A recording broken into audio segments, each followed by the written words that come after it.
வணக்கம் கேஷன். நம்ம இன்னைக்கு படத்தை பார்த்து பெயரை கண்டுபிடிக்க போறோம். ஆரம்பிங்க.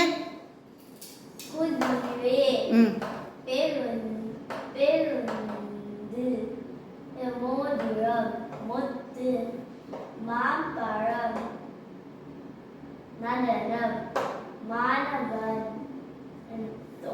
தந்தம், தண்டம், கட்டடம்,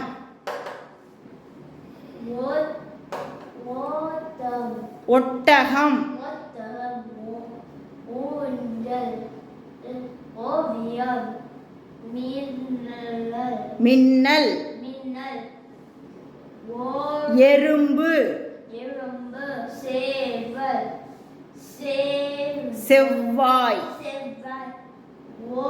வௌவால். சொல்லுங்க. வௌவால், காளான். அருமை. நன்றி கேஷன்.